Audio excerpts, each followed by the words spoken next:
Speaker classes में आपका स्वागत है। और आज मैं आपके लिए हिंदी का वीडियो लेकर आई हूँ। और हिंदी में आज हम सबसे पहला टॉपिक जो है वर्णमाला वो पढ़ेंगे। लेकिन वर्णमाला पढ़ने से पहले हम हिंदी का सिलेबस देखेंगे जो कुछ इस प्रकार से लिखा हुआ है, क्योंकि आपकी जो एसएससी जीडी की भर्तियां हैं वो आ चुकी हैं और आप लोग तन मन से पढ़ाई शुरू कर दीजिए और सिलेक्शन लेना ही लेना है। इसलिए आइए देखते हैं सिलेबस क्या है हमारा। पहला टॉपिक जो है वो है वर्णमाला और इसी को आज हम पढ़ेंगे। उसके बाद आपका जो है वो संधि है। संधि के बाद जो है वो आपका समास आ जाता है। उसके बाद जो अगला टॉपिक है वो है उपसर्ग। उपसर्ग के बाद प्रत्यय है। प्रत्यय के बाद तद्भव। फिर जो अगला टॉपिक आपका है वो है तत्सम। फिर आपका आ जाता है वर्तनी। इसके आगे ब्रैकेट में लिखा हुआ है शब्द शुद्धि। यहाँ पे क्या है वाक्य शुद्धि। ठीक है, शब्द शुद्धि में क्या होता है, आपको कुछ शब्द दिया गया है और वो गलत लिखा हुआ है, उसमें कुछ अशुद्धि है और उसको आपको सही करने को बोला जाता है, वही है शब्द शुद्धि या वर्तनी। उसके बाद आपका आ जाता है पर्यायवाची। उसके बाद विलोम मतलब विपरीतार्थक शब्द। फिर आ जाता है आपका अनेकार्थी। अनेकार्थी के बाद जो आपका अगला टॉपिक है वो है वाक्यांश के लिए एक शब्द। उसके बाद है आपका समरूपी भिन्नार्थक शब्द। अगला टॉपिक है वाक्य शुद्धि। अभी मैंने आपको यहाँ पे बताया, यहाँ पे क्या है शब्द शुद्धि, यहाँ पे क्या है वाक्य शुद्धि। शब्द शुद्धि में क्या होता है कि आपको कोई शब्द दिया जाता है और उसमें अशुद्धि होती है और उसको आपको शुद्ध करना होता है। लेकिन यहाँ पे क्या है कि आपको कोई वाक्य दिया जाता है, उसमें जो अशुद्धि होती है उसको शुद्ध करने को बोला जाता है। उसके बाद जो है वो संज्ञा है। उसके बाद हम पढ़ेंगे लिंग वचन कारक। अगला टॉपिक जो है वो है सर्वनाम। सर्वनाम के बाद जो टॉपिक आएगा वो है क्रिया। क्रिया के बाद विशेषण। विशेषण के बाद काल, जैसे वर्तमान काल, भूतकाल और भविष्यकाल। उसके बाद हम पढ़ेंगे क्या वाच्य। वाच्य के बाद जो हमारा अगला टॉपिक है वो है अव्यय। अव्यय के बाद हमारा विराम चिन्ह। जैसे आप कोई वाक्य लिखते हो उसके बाद जो है वो पूर्ण विराम लगाते हो कुछ इस तरह से। ठीक है, कोई आपने वाक्य लिखा है उसके बाद आपने ये पूर्ण विराम लगा दिया है। प्रश्नवाचक चिन्ह लगाना है, ऐसे लगाते हैं। और भी बहुत सारे आपके विराम चिन्ह है जो आप इसमें पढ़ेंगे। उसके बाद क्या है आपका मुहावरे एवं लोकोक्तियां। फिर आपका आ जाता है रस। रस आप लोग गन्ने का रस मत समझिएगा। रस वो होता है जिसको जब हम किसी काव्य या कविता को पढ़ते हैं, उसको पढ़ने में जो हमें आनंद मिलता है उसी को हम क्या कहते हैं रस। रस के बाद आता है छंद। छंद के बाद जो अगला टॉपिक है वो है हमारा अलंकार। अलंकार के बाद हिंदी के महत्वपूर्ण रचनाकार एवं रचनाएं और पुरस्कार। हिंदी के जो महत्वपूर्ण रचनाकार और उनकी रचनाएं हैं और उन रचनाओं पे उनको जो पुरस्कार मिले हैं उसके बारे में हम यहाँ पे पढ़ेंगे। जैसे हमारे महादेवी वर्मा है, जयशंकर प्रसाद है, मुंशी प्रेमचंद है, उन्होंने बहुत सारी रचनाएं की हैं और उन पे उनको जो पुरस्कार मिले हैं वो सारी बातें जो है हम इस पॉइंट के अंतर्गत पढ़ेंगे। उसके बाद आपका आ जाता है हिंदी भाषा व बोलियां, मतलब किस क्षेत्र में कौन सी बोली बोली जाती है। उसके बाद हम पढ़ेंगे यूपी की प्रमुख बोलियां, क्योंकि हम लोग यूपी में रहते हैं और यूपी में जो भी भर्तियां आती हैं उन्हीं में हम फॉर्म फिल करते हैं और उसमें यूपी का ही प्रमुख पूछा जाता है, इसलिए यूपी की प्रमुख बोलियां भी हम पढ़ेंगे। पहले तो हम पढ़ेंगे हिंदी भाषा व बोलियां, मतलब सब कहीं किसी भी क्षेत्र में कौन सी बोली बोली जाती है। उसके बाद हम यूपी की स्पेशल पढ़ेंगे। उसके बाद हम पढ़ेंगे अपठित गद्यांश। यहाँ पे क्या लिखा हुआ है अपठित गद्यांश। अपठित का मतलब होता है कि जो हमने पढ़ा ना हो। जैसे आपके एग्जाम में क्या होता है हिंदी के कि आपको एक कहानी जैसा गद्यांश दे दिया जाता है लंबा सा और उसको आपको पढ़ना होता है। उसके नीचे क्वेश्चन आंसर दिए होते हैं और वो कहानी पढ़ के आपको उनको सॉल्व करना होता है, वही हम पढ़ेंगे इसमें। ठीक है, यह है आपका सिलेबस और एक बार इसका स्क्रीनशॉट आप लोग ले लीजिए। सिलेबस आप लोगों ने देख लिया है और अब हम पढ़ेंगे पहला टॉपिक वर्णमाला। तो आइए देखते हैं वर्णमाला। वर्णमाला जो है वो दो शब्दों से मिलकर बना है, वर्ण प्लस माला। अब हम इसकी परिभाषा देख लेते हैं क्या होती है। वर्णों के व्यवस्थित क्रम को वर्णमाला कहते हैं।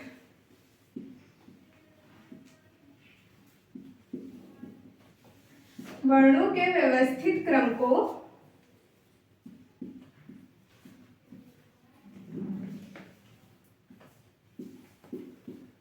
वर्णमाला कहते हैं।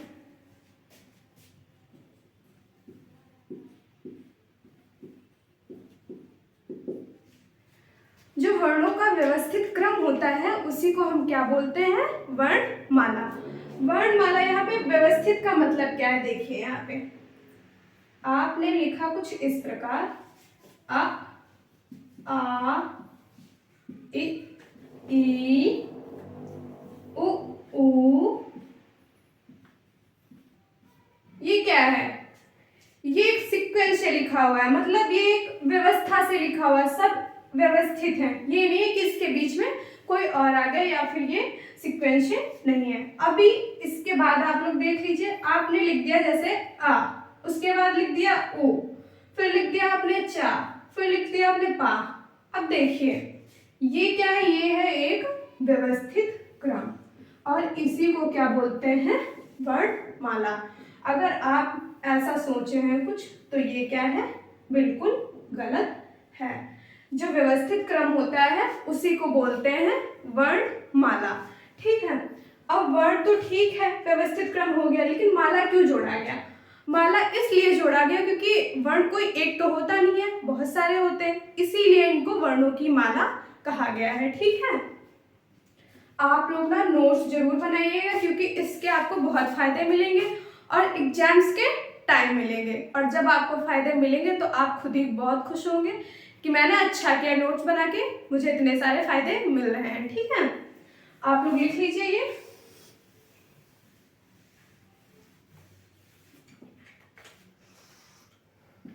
भाषा की जो सबसे छोटी इकाई होती है वो क्या होती है, वर्ण या ध्वनि। अब आप कहेंगे वर्ण या ध्वनि कैसे, वर्ण या ध्वनि कैसे? देखो मैंने कुछ बोला, मैंने कहा आ, आपने क्या किया, उसको लिख दिया इस प्रकार। मैंने क्या बोला, अपने मुख से मैंने आवाज निकाली आ, आपने क्या किया, पेन लिया, कॉपी उठाई, उस पर लिख दिया आ, तो ये क्या हो गई, ये आपने लिखा, लेकिन जो मैंने बोला वो क्या हुई, ध्वनि। इसीलिए क्या है यहाँ पे देखिए, भाषा की सबसे छोटी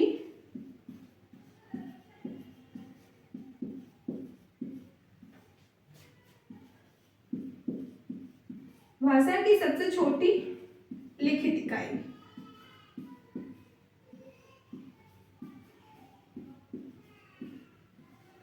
तो क्या हो जाएगी लिखित इकाई?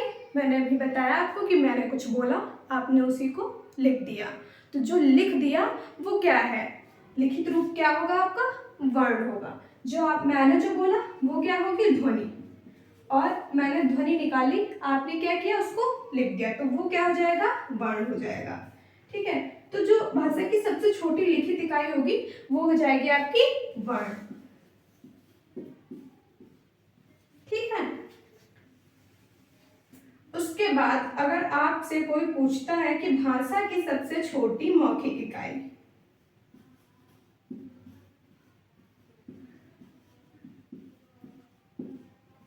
भाषा की सबसे छोटी मौखिक इकाई,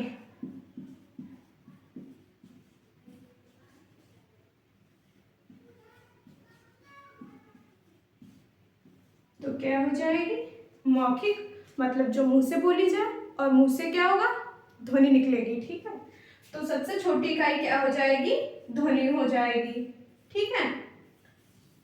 अगर आपके एग्जाम में क्वेश्चन इस प्रकार से आ रहा है तब ये आंसर इसके होंगे। अगर आपसे पूछा जा रहा है कि सबसे छोटी लिखित इकाई, तो होगा वर्ण, और सबसे छोटी मौखिक इकाई पूछी जा रही है तो वो हो जाएगी आपकी ध्वनि। अगर आपसे लिखित या मौखिक कुछ भी नहीं पूछ रहा है तब क्या होगा, भाषा की सबसे छोटी इकाई।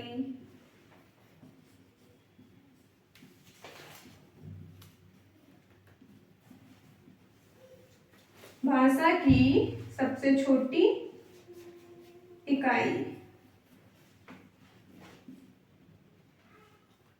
भाषा की जो सबसे छोटी इकाई होगी वो क्या होगी? वर्ण या ध्वनि। आपके एग्जाम में अगर आपको मिलता है जैसे ऑप्शन में वर्ण, तो आप लोग वर्ण लगाइए, ध्वनि मिलता है तो ध्वनि लगाइए, ठीक है। अगर आपसे लिखित मौखिक कुछ भी लिख के नहीं पूछ रहा है आपसे कि आपको क्या बताना है, सिर्फ आपसे पूछ रहा है कि भाषा की सबसे छोटी इकाई क्या है, तो आपको क्या बताना है? वर्ण या ध्वनि। अगर आपसे ये पूछ रहा है कि लिखित बताइए तो आपको वर्ण बताना है, मौखिक पूछ रहा है तो आपको ध्वनि बताना है, ठीक है। अब आप लोग इसको नोट कर लीजिए फटाफट से, फिर आगे बढ़ते हैं।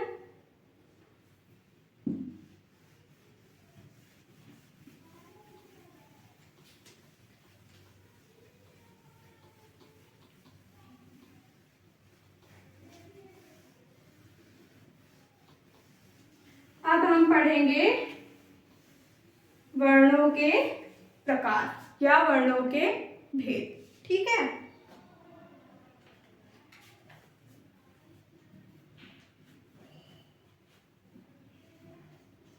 वर्णों के भेद।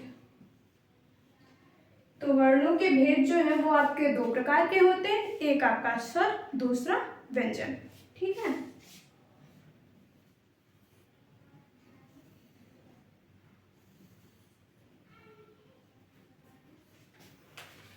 एक तो होता है आपका स्वर, दूसरा होता है आपका व्यंजन, ठीक है। अब स्वर क्या होते हैं और व्यंजन क्या होते हैं? स्वर जो होते हैं वो स्वतंत्र रूप से बोले जाते हैं, मतलब उनको किसी की मदद नहीं चाहिए, वो खुद में ही काफी है, अपने आप से ही सारा काम करते हैं। लेकिन व्यंजन क्या है? उनका अपना कोई अस्तित्व नहीं है तो, लेकिन उनको सहायता जरूर चाहिए कि वो स्वरों की सहायता से ही बोले जाएंगे। इनको क्या है? स्वरों की सहायता चाहिए। इनको क्या है? ये स्वतंत्र रूप से बोले जाएंगे। तो इनकी परिभाषा आप लोग लिख लीजिए। ये स्वतंत्र रूप से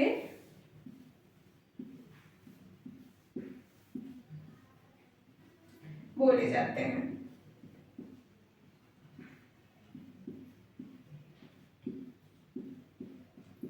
लेकिन इनमें क्या होगा कि ये स्वरों की सहायता से बोले जाते हैं। ये स्वरों की सहायता से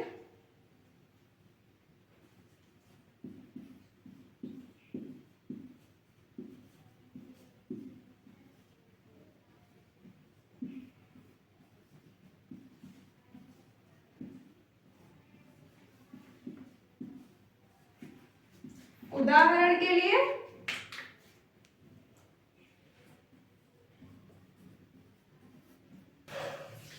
हम देखेंगे, क्या उदाहरण देख लेते हैं। इसमें क्या लिखा है? ये स्वरों की सहायता से बोले जाते हैं। तो उदाहरण में क्या होगा?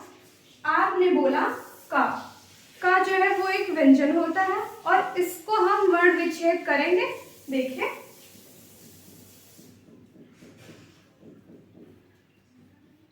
क प्लस आ। अब बोल के देखिए एक बार, क मतलब का तो हम बोल ही रहे हैं, लेकिन बोलने के बाद उसमें से आ की आवाज या ध्वनि निकल रही है, इसीलिए क्या लिखा है? स्वरों की सहायता से बोले जाते हैं, क्योंकि इसमें आ निकल रहा है और आ क्या होता है? स्वर। और स्वर में देख लीजिए जैसे अ, ई, ई,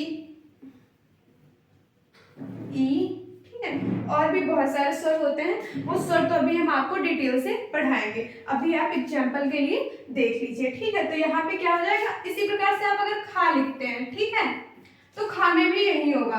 खा बोल के देखिए, उसमें भी क्या हो रहा है कि अ निकल रहा है, मतलब स्वर लग रहा है उसमें। इनको क्या है? स्वरों की मदद चाहिए, तभी ये पूर्ण रूप से बोले जा सकते हैं, ठीक है। अब हम क्या पढ़ेंगे? स्वर को विस्तारित रूप से पढ़ेंगे। तो देखिए आप लोग, ये फटाफट से लिख लीजिए आप लोग।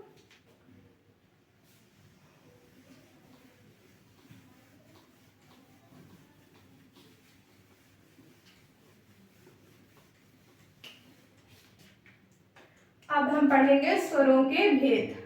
स्वर होते क्या है पहले तो ये देख लीजिए आप। स्वर वर्णमाला में जो है वो आपके कितने स्वर होते हैं? स्वर 11 होते हैं, ठीक है। स्वर 11 होते हैं। कौन कौन से होते हैं देख लीजिए आप लोग। अ, आ, इ, ई, उ, री, ए, उसके बाद आपका आ जाता है ए, और ए के बाद ओ के बाद अ, ठीक है। ये जो होते हैं ये आपके 11 स्वर कुछ इस प्रकार से हैं। देखिए गिन लीजिए आप लोग।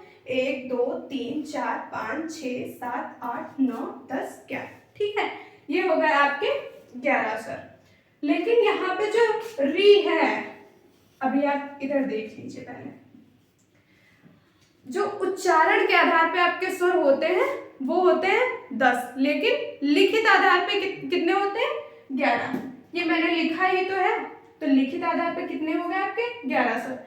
लेकिन अगर आपसे यहाँ पे पूछा जा रहा है कि उच्चारण के आधार पे, तो कितने हो जाएंगे? 10 हो जाएंगे। अभी वो मैं आपको बता रही हूँ कैसे 10 हो जाते हैं।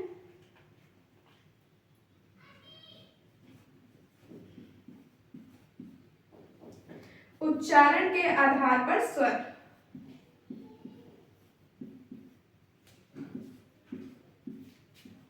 उच्चारण के आधार पर स्वर कितने होते हैं आपके? 10 होते हैं। लेकिन अगर आपसे पूछा जा रहा है कि लिखने के आधार पे, लिखने के आधार पर,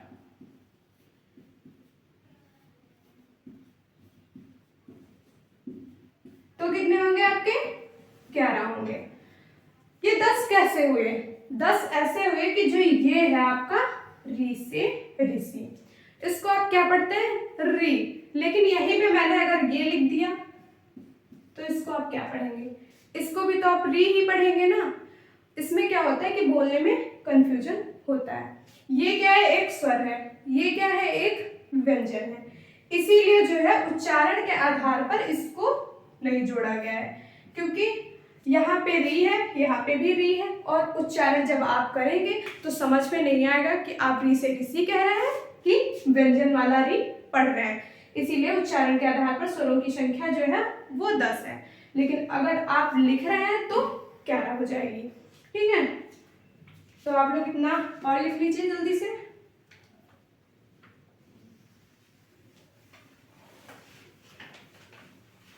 अब हम क्या देखेंगे? स्वरों के प्रकार। स्वर देख लिए होते हैं कितने होते हैं, ठीक है। अब हम क्या पढ़ेंगे कि स्वरों के प्रकार, ठीक है। स्वरों के प्रकार। तो स्वरों के कितने प्रकार होते हैं? स्वरों के 3 प्रकार होते हैं। एक होता है आपका ह्रस्व स्वर, दूसरा होता है दीर्घ स्वर, और तीसरा होता है आपका प्लुत स्वर, ठीक है। स्वरों के 3 प्रकार होते हैं।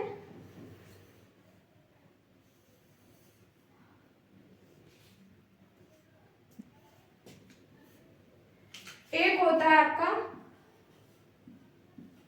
ह्रस्व स्वर, दूसरा होता है आपका दीर्घ स्वर,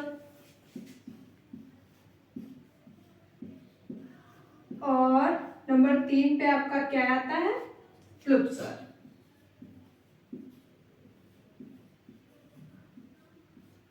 ठीक है। ह्रस्व स्वर क्या होता है, दीर्घ स्वर क्या होता है, और प्लुत स्वर क्या होता है? ह्रस्व स्वर वे होते हैं जिनको बोलने में सबसे कम समय लगे, और उसके बाद क्या आता है? दीर्घ। दीर्घ स्वर क्या होता है? ह्रस्व स्वर से 2 गुना समय लगे, जिसमें वो होता है दीर्घ स्वर, और ह्रस्व से इसमें 3 गुना ज्यादा समय लगे, वो होता है आपका प्लुत स्वर, ठीक है। तो यहाँ पे देख लीजिए।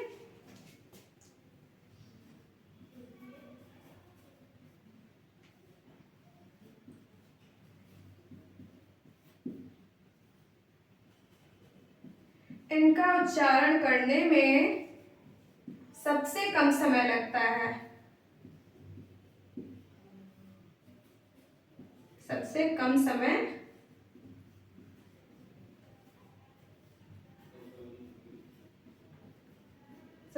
समय लगता है। ठीक है, और इनसे दोगुना समय दीर्घ स्वर में लगता है।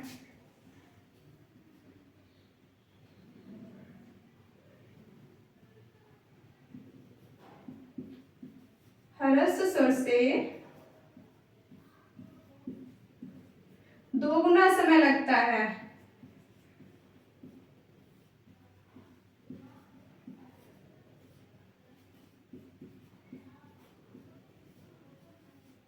किसमें दोगुना समय लगता है? दीर्घ स्वर में ह्रस्व स्वर से दोगुना समय ज्यादा लगता है। प्लुत स्वर में क्या होता है? ह्रस्व से जिसमें 3 गुना ज्यादा समय लगे वो क्या होता है? आपका प्लुत स्वर होता है।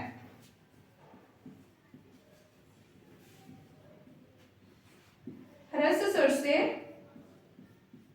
तिगुना समय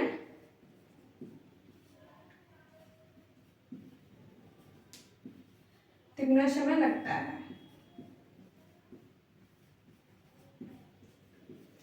अब ह्रस्व स्वर होते कौन से हैं, दीर्घ स्वर कौन से होते हैं और प्लुत स्वर कौन से होते हैं वो हम देखेंगे। ह्रस्व स्वर कौन होता है? जैसे आप बोल रहे हैं अ, बिल्कुल थोड़ा सा समय लगा, उसके बाद ई, उसके बाद उ, फिर आपका रहता है री।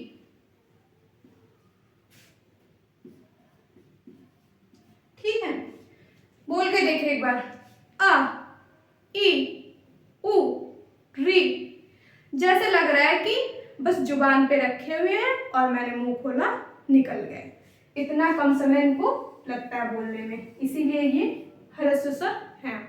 उसके बाद क्या है? दीर्घ स्वर, इनसे दोगुना समय लगे, तो मतलब ये हुआ कि जो इनका बड़ा रूप होगा और इनका वो हो जाएगा किसमें? दीर्घ स्वर में। आ का बड़ा रूप आ, ई का बड़ा रूप ई, और ऊ का बड़ा रूप ऊ। उसके बाद जितने बचे वो भी आप लोग लिख लीजिए, ए, ऐ, ओ और औ। ये जो है वो क्या है? दीर्घ स्वर। ये है आपके दीर्घ स्वर। अब आप बोलेंगे कि कितने हो गए? 4, 5, 6, 7, 8, 9, 10, 11। 11 स्वर मैंने आपको बताया था होते हैं। अब 11 तो मैंने लिख दिया। अब आप सोच रहे होंगे कि जब 11 लिखे हैं तो प्लुत स्वर में क्या होगा? तो प्लुत स्वर देखिए,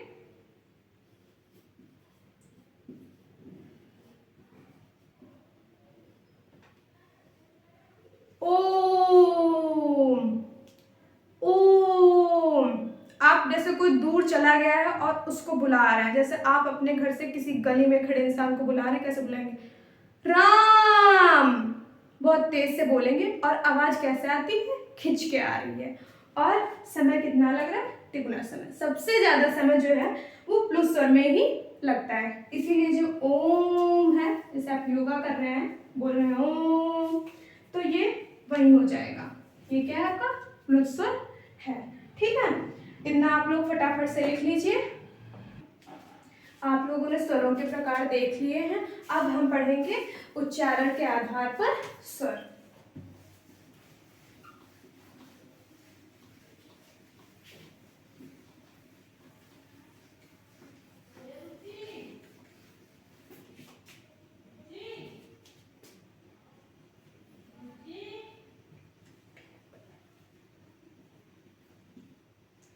उच्चारण के आधार पर स्वर।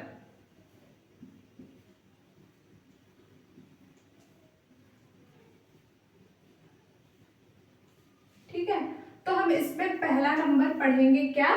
जीभ के आधार पर। ठीक है,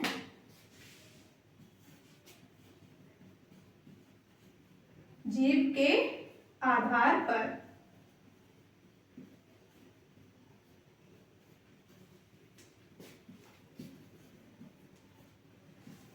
उच्चारण के आधार पर अभी मैंने बताया था आपको कि कितने स्वर होते हैं, 10 होते हैं। अब हम पढ़ेंगे क्या, जीभ के आधार पर स्वर। जीभ के आधार पर जो स्वर होते हैं वो 3 होते हैं, 3 प्रकार के होते हैं। एक तो देखिए यहाँ पे, एक होता है आपका अग्रस्वर,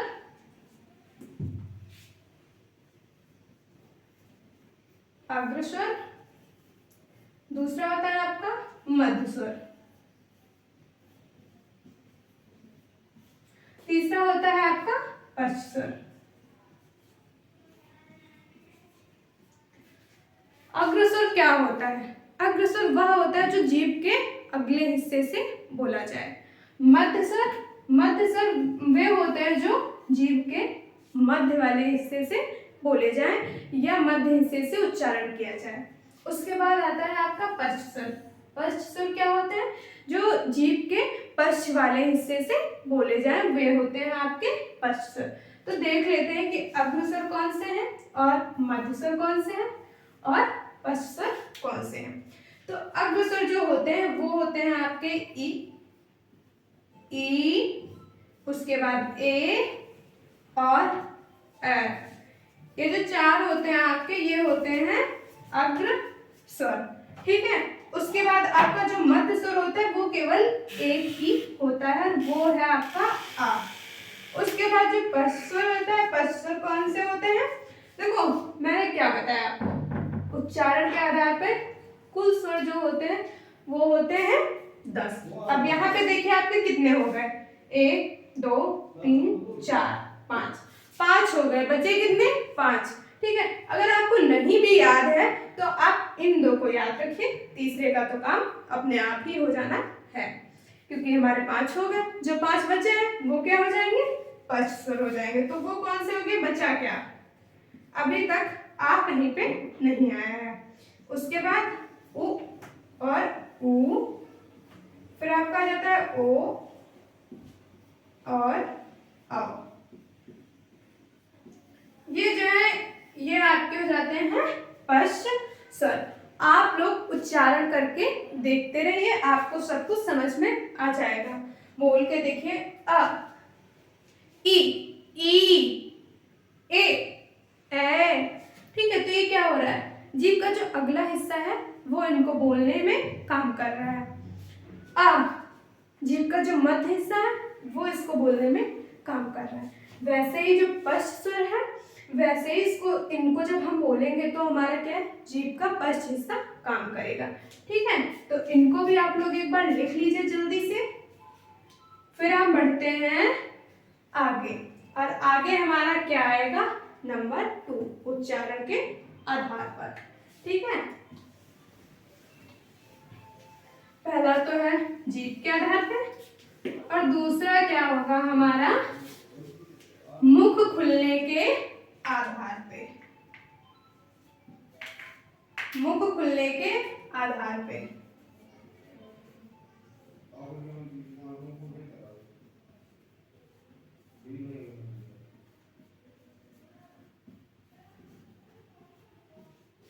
मुख खुलने के आधार पर, मुख खुलने के आधार पर जो होते हैं स्वर वो कितने होते हैं, 4, देखिएगा।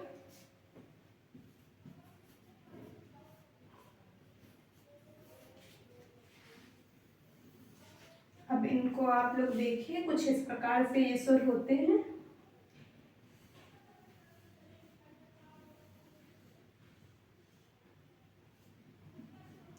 एक तो आपका होता है संवृत स्वर, संवृत स्वर। दूसरा आपका होता है अर्धसंवृत स्वर,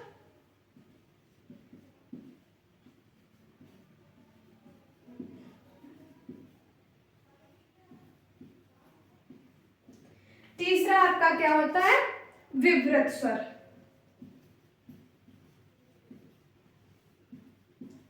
उसके बाद जो आपका चौथा है वो आ जाता है अर्धविवृत स्वर।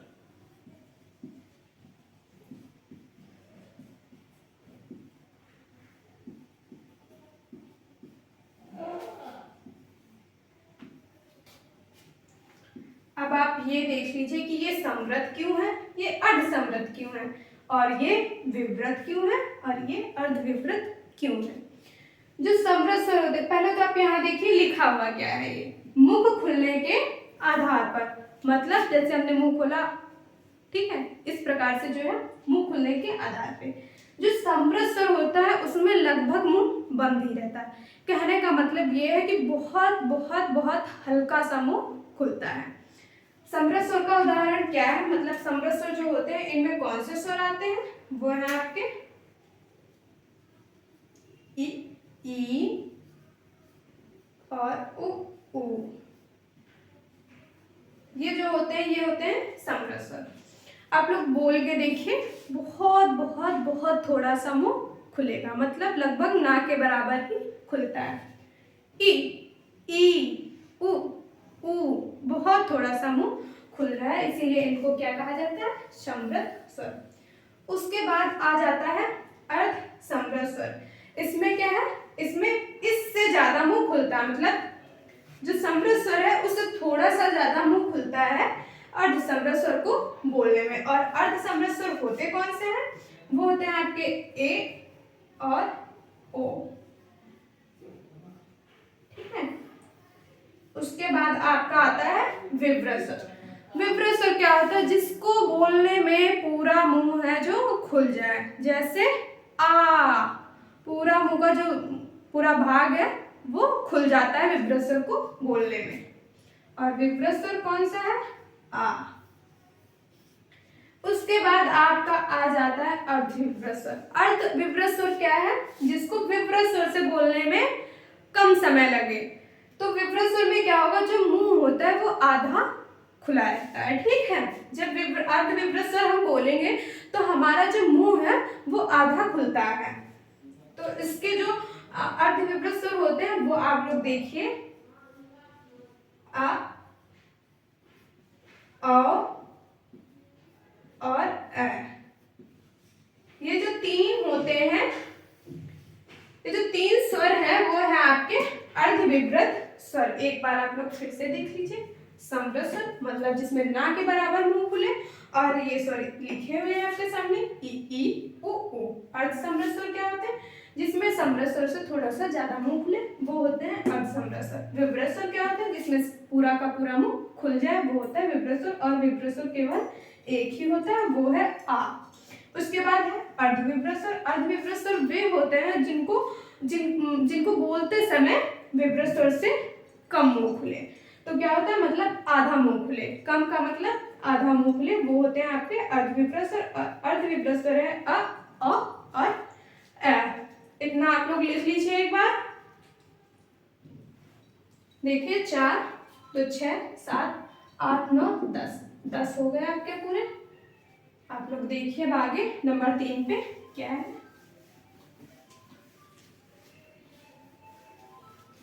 ओष्ठाकृति के आधार पर। अब हम क्या पढ़ेंगे नंबर 3 पे, ओष्ठाकृति के आधार पर। ओष्ठाकृति मतलब होठों के आकार के आधार पर हम पढ़ेंगे।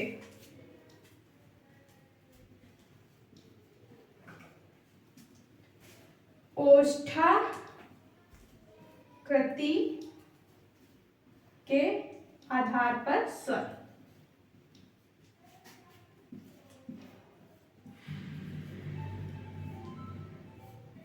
ओष्ठाकृति के आधार पर जो स्वर हैं वो कितने होते हैं, 2 होते हैं। यहाँ पे लिख लीजिए 2 होते हैं। एक तो आपका होता है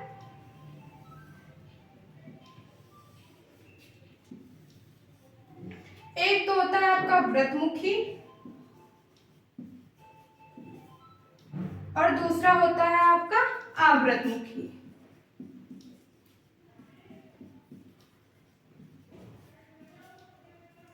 एक होता है आपका व्रतमुखी और दूसरा होता है आपका आवृतमुखी।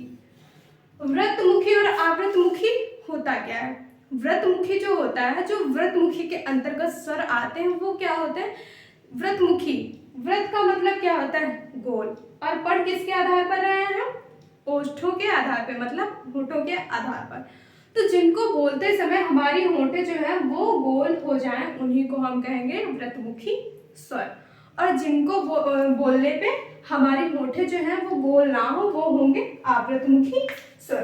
तो ये देख लीजिए कौन से होते हैं, जैसे उ, ऊ, ओ, औ,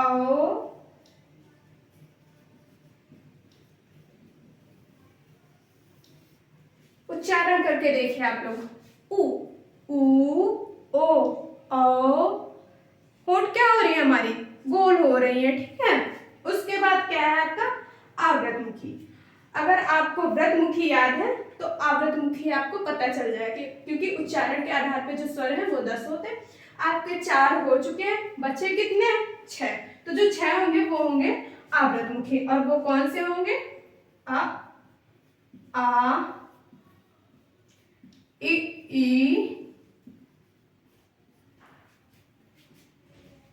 ए, ये जो आपके हैं ये हो गए आपके आवृतमुखी, ठीक है। ये हो गए आपके आवृतमुखी। आप इनको बोल के देख लीजिए, आ, ए। इनको बोलने में हमारी जो होंठें हैं वो गोल नहीं हो रही हैं, लेकिन इसमें क्या है, हमारी होंठें जो है वो गोल हो रही है, इसीलिए इनको व्रतमुखी कहा गया और इनको आवृतमुखी कहा गया। इसको भी आप लोग देख लीजिए। अब हमने ओष्ठाकृति के आधार पर स्वर पढ़ लिए, मतलब उच्चारण के आधार पर जितने भी प्रकार के थे वो मैंने आपको बता दिया है। अब हम पढ़ेंगे, कुछ पॉइंट्स हमारे बचे हुए हैं उनको भी हम देख लेते हैं।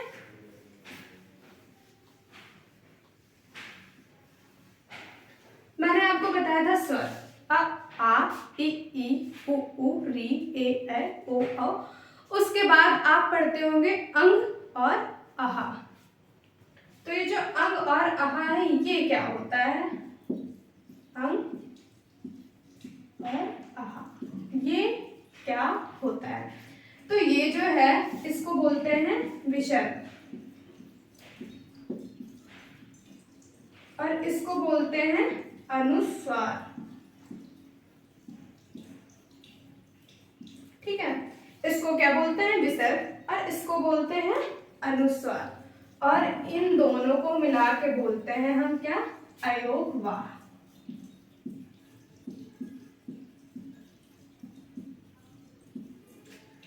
आपके एग्जाम्स में ज्यादातर क्वेश्चन ये पूछ लिया जाता है कि अयोगवाह वर्ण कौन से होते हैं। तो अगर आपसे पूछता है कि अयोगवाह वर्ण कौन से, तो आपको क्या बताना है, अंग और आहा। अगर आपसे केवल पूछ रहा है कि अनुस्वार क्या होता है, तो अनुस्वार वो आपका होता है अंग। विसर्ग पूछ रहा है तो वो आपका है आहा। अगर आपसे पूछ रहा है कि अयोगवाह कौन से वर्ण है, तो आपके ये दोनों हो जाएंगे, ठीक है। अब देख लीजिए आप यहाँ पे संयुक्त वर्ण कौन से होते हैं, संयुक्त स्वर। संयुक्त स्वर कौन से होते हैं, आपने क्या पढ़ा था, दीर्घ स्वर। दीर्घ स्वर में मैंने आपको क्या बताया था, ह्रस्व और दीर्घ प्लुत 3 प्रकार के मैंने आपको बताए थे। तो जो दीर्घ स्वर थे कौन सा था, आ, ई, उ, उसके बाद ए, ऐ, ओ, औ, ठीक है। 4 तो आप इधर छोड़ दीजिए, आ और आ, ई, उ, ये 3 छोड़ दीजिए, और बाकी जो आपके बचे थे वो क्या होंगे, आपके संयुक्त वर्ण। तो वो संयुक्त स्वर कैसे हैं ये आप लोग यहाँ पे देख लीजिए। संयुक्त स्वर देखिए आप लोग, ए, उसके बाद ए के बाद ओ, और ओ के बाद आपका होता है औ।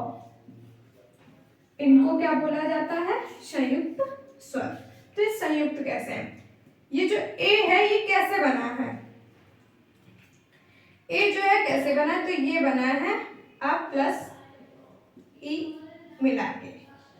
आ प्लस ई जो है उसको मिला के, छोटी जो है उसको मिला के बना है हमारा ए, ठीक है। उसके बाद आ जाता है ए कैसे बना है, ए बना है आ, और ए मिला दो, इसमें क्या मिलाया हमने, आ में छोटी मिलाई, हमारा बन गया क्या, ए। और ए कैसे बनेगा, आ में ए मिला दे तो क्या हो जाएगा, ए बन जाएगा। इसी प्रकार जो हमारा ओ है, ओ कैसे बनेगा, वो है आ प्लस ऊ। आ प्लस ऊ को हम जोड़ेंगे तो क्या बनेगा, ओ बनेगा। इसी प्रकार अगर हम आ और ओ को जोड़ देंगे तो हमारा क्या हो जाएगा, ओ हो जाएगा।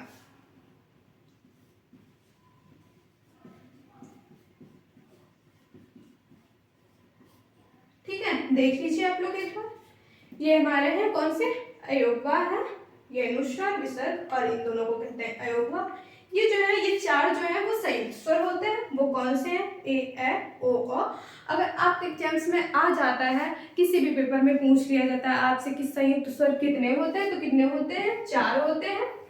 और अगर आपको लिख के दे दिया गया है, कुछ स्वर वहां पे लिखे हुए हैं या फिर कोई भी वर्ण लिखे हुए हैं और आपसे पूछा जा रहा है कि इसमें संयुक्त स्वर कौन से हैं, तो आपको याद रखना है ए और ओ। और ये किस प्रकार से बने हैं, किसके मिलने से बने हैं, तो वो ये देखिए, आ प्लस ऊ के मिलने से ओ बना है, आ प्लस ओ के मिलने से ओ बना है, और आ प्लस ई के मिलने से ए बना है, आ प्लस ए के मिलने से ए बना है। ठीक है, और आपका जो स्वर होता है उसमें एक आगत स्वर भी है। आगत स्वर कौन सा होता है, यहाँ पे देखिए, यहाँ पे देख लीजिए, आगत स्वर। आगत स्वर कौन सा होता है, आ। और ये कहां से लिया गया है, इंग्लिश शब्द से आया है। जैसे इंग्लिश में क्या लिखा जाता है, डॉक्टर, DOCTOR, डॉक्टर कैसे बोलते हैं आप। जैसे अभी कोई बोल दे आपसे डॉक्टर, आप कहेंगे कैसे बोल रहा है, गलत है, गलत लगेगा आपको। डॉक्टर, डॉक्टर आपको कोई बोले कैसे बोल रहे हैं, अभी उसी को आप बोलो डॉक्टर, सही है। ठीक है, तो इसीलिए ये आ जो लगता है वो जो क्या है, आगत स्वर है। ये हिंदी का नहीं है, इंग्लिश से आया है। ठीक है, तो ये जो है स्वर आपके कंप्लीट हो चुके हैं। व्यंजन का जो है, व्यंजन की अगली क्लास आपको अगले पार्ट में मतलब दे दी जाएगी। ठीक है, उसका अगला वीडियो हम आपको दे देंगे। और अभी आप तो स्वर के नोट्स बना लीजिए और अच्छे से पढ़ाई करिए, क्योंकि आपको पता है SSC GD की भर्तियाँ आई हुई हैं और उसमें सिलेक्शन लेना है। तो आप सबको बहुत बहुत धन्यवाद। और अगर आपको मेरी वीडियो पसंद आए तो लाइक, सब्सक्राइब और शेयर जरूर करना।